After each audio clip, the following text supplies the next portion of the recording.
ಭಗವದ್ಗೀತೆಯಲ್ಲಿ ಕೃಷ್ಣಾರ್ಜುನರ ಸಂವಾದ ಸ್ವಲ್ಪ ಆಳವಾಗಿ ನಾವು ಅದನ್ನು ಓದಿದ್ರೆ ಸಾಕು. ಕೃಷ್ಣ ಡೈರೆಕ್ಟಾಗಿ ನನಗೆ ಹೇಳ್ತಾ ಇದ್ದಾನೆ, ಇಂಥ ಸಂದರ್ಭದಲ್ಲಿ ನಾನು ಈ ರೀತಿ ನಡ್ಕೊಳ್ಬೇಕು ಅನ್ನೋದು ಖಚಿತವಾಗಿಬಿಡುತ್ತೆ.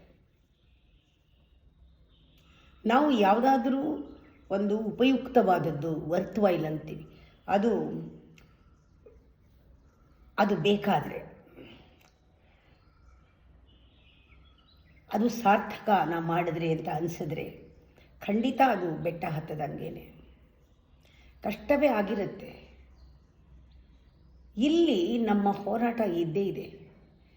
ಇಲ್ಲಿ ಹೋರಾಟ ಹೊರಗಡೆದಲ್ಲ, ನೀವು ಸೂಕ್ಷ್ಮವಾಗಿ ಗಮನಿಸಿ. ನಮ್ಮ ಒಳಗಡೆ ಹೋರಾಟ, ನನಗೂ ನನ್ನ ಅಹಂಕಾರಕ್ಕೂ, ನಿಜವಾದ ನನಗೂ ಮತ್ತು ನನ್ನ ಅಹಂಕಾರಕ್ಕೂ ಫೈಟ್. ಒಳಗಡೆ ಕಾನ್ಫ್ಲಿಕ್ಟ್ ಹೇಳೋದೇ ಅಲ್ಲಿ. ಒಳಗಡೆ ಮಾಡೋಣ ಅಂತ ಅಹಂಕಾರ ಹೇಳುತ್ತೆ, ಬೇಡ ಇದು ಕಷ್ಟ ಮಾಡಬೇಡ, ನಾನು ಸುಲಭವಾಗಿ ಮಾಡಿಕೊಡ್ತೀನಿ, ಇನ್ನೊಂದು ಶಾರ್ಟ್ಕಟ್ ಹುಡುಕತ್ತೆ, ಸುಲಭವಾಗಿ ಉತ್ತರ ಸಿಗೋದು, ಸುಲಭವಾಗಿ ಸಕ್ಸಸ್ ಆಗೋದು, ಅದೆಲ್ಲ ಈಗೋ ಸ್ವಭಾವ. ಆದರೆ ಆ ಹೋರಾಟ ಶುರುವಾದ ತಕ್ಷಣ ಇಸ್ ಎನ್ ಇಂಡಿಕೇಶನ್ ನಾವು ಪ್ರೋಗ್ರೆಸ್ಸಲ್ಲಿ ಇದ್ದೀವಿ, ನಾವು ಚಾಲೆಂಜಲ್ಲಿ ಇದ್ದೀವಿ. ಈ ಕಷ್ಟಪಟ್ಟರೆ ನನಗೆ ಎಲ್ಲ ಲಾಭ ಸಿಗುತ್ತೆ, ಅಲ್ಟಿಮೇಟ್ ಬೆನಿಡಿಕ್ಷನ್ ಐ ವಿಲ್ ಗೆಟ್. ಕಷ್ಟ ಇರ್ಬೋದು, ಆರೋಗ್ಯ ಸಿಗುತ್ತೆ, ನಾನು ಈ ಕೆಲಸ ಮಾಡೋಂಗಿದ್ದರೆ ನಿಶ್ಚಯವಾಗಿ ಸಿಗುತ್ತೆ. ಕಷ್ಟ ಅನಿಸಿರಬಹುದು, ಆದರೆ ಸಾಧಾರಣ ಮನಸ್ಸಿಗೆ, ಈ ಮೀಡಿಯೋಕರ್ ಮೈಂಡ್ ಕಷ್ಟ ಅನ್ನತ್ತೆ. ಆದರೆ ಒಳಗಡೆಯಿಂದ ನಮಗೆ ಆ ಛಲ ಬಂದಾಗ ಅದು ಯಾವಾಗ ಆಗುತ್ತೆ ಅಂದರೆ, ಅರ್ಜುನನಿಗೆ ಡೌಟ್ ಬಂದಂಗೆ ಬರಬೇಕು. ಅರ್ಜುನ ಹೇಳ್ತಾನೆ, ನಾನು ಸನ್ಯಾಸಿ ಆಗಿಬಿಟ್ರೆ, ನಾನು ಯೋಗಿ ಆಗಿಬಿಟ್ರೆ, ನಾನು ಮೋಕ್ಷಕ್ಕೆ ಅಂದರೆ ಮುಕ್ತಿಗೆ, ನನ್ನ ಗೋಲ್ ತಲುಪೋಕ್ಕೆ ಮುಂಚೆ ನಾನು ಸತ್ತೋಗ್ಬಿಟ್ರೆ, ಅದಕ್ಕೆ ಮುಂಚೆನೇ ನನ್ನ ಗುರಿ ತಲುಪೋಕ್ಕೆ ಮುಂಚೆ ನಾನು ಸತ್ತೋದ್ರೆ ಏನು ಮಾಡೋದು? ಅದು ಭಯ. ಆಗ ಕೃಷ್ಣ ಹೇಳ್ತಾನೆ, ನಾನಿದ್ದೀನಿ,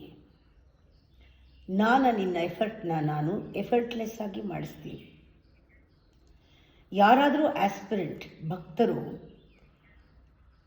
ಅವರು ಸಾಧನೆಗೆ ಹೊರಟ್ರೆ ಅವನಲ್ಲಿ ಎಷ್ಟು ವೈರಾಗ್ಯ ಇದೆ, ಅವನಲ್ಲಿ ಎಷ್ಟು ಶ್ರದ್ಧೆ ಇದೆ, ಎಷ್ಟು ವಿವೇಕ ಜಾಗೃತಿ ಆಗಿದೆ, ಎಷ್ಟು ಪ್ರಜ್ಞಾವಂತನಾಗಿದ್ದಾನೆ, ಎಷ್ಟು ಭಕ್ತಿ ಶ್ರದ್ಧೆ ಇದೆ ಅಂತ ನನಗೆ ಗೊತ್ತಾಗತ್ತೆ ಅಂತ ಹೇಳ್ತಾನೆ ಕೃಷ್ಣ. ನಾನು ಸಾಕ್ಷಿ, ನನಗೆ ಗೊತ್ತಾಗತ್ತೆ. ಮುಂದಿನ ಜನ್ಮದಲ್ಲಿ ಹೊಸ ಬಟ್ಟೆ ಕೊಟ್ಟು, ಉತ್ತಮವಾದ ಬಟ್ಟೆ ಕೊಟ್ಟು ಫಲ ಕೊಡ್ತೀನಿ. ನಿನ್ನ ಆತ್ಮ ಮುಂದುವರಿಯುತ್ತೆ ಪ್ರಯಾಣನ, ನೀನು ಈ ಜಾಗದಿಂದ ಮುಂದುವರಿಸ್ಕೊಂಡು ಹೋಗ್ಬೋದು ಅಂತ. ನನಗೆ ಜೀವನ ಕಮ್ಮಿ ಅಂತ ಅನಿಸಿದ್ರು ಕೂಡ ಇದು ಇಲ್ಲ, ಇದು ನಾನ್ ಎಂಡಿಂಗ್ ಜರ್ನಿ. ನಾನು ಇವತ್ತು ಮಾಡಿದ್ದು ಎಲ್ಲೂ ಹೋಗಲ್ಲ, ಮುಂದಿನ ಜನ್ಮ ನಾನು ಕಂಟಿನ್ಯೂ ಮಾಡ್ತೀನಿ. ನಾನು ಇಲ್ಲಿ ಏನಾದರೂ ಮಾಡಬೇಕು ಅಂದ್ಕೊಂಡಿದ್ರೆ ಪುನಃ ಬಂದು ಇದನ್ನು ಮಾಡ್ತೀನಿ, ಫುಲ್ಫಿಲ್ ಮಾಡ್ತೀನಿ, ಅವಸರ ಪಡೋದು ಬೇಡ, ನಾನು ಮಾಡೇ ಮಾಡ್ತೀನಿ. ಇದು ಒಂಥರ ಪರಮಾತ್ಮನಲ್ಲಿ ಒಂದು ಆಳವಾದ ಒಂದು ವಿಶ್ವಾಸ, ಫೇತು ಬರೋ ಹಾಗೆ ಆಗುತ್ತೆ ಆ ಸಂಭಾಷಣೆಯನ್ನು ಓದಿದಾಗ.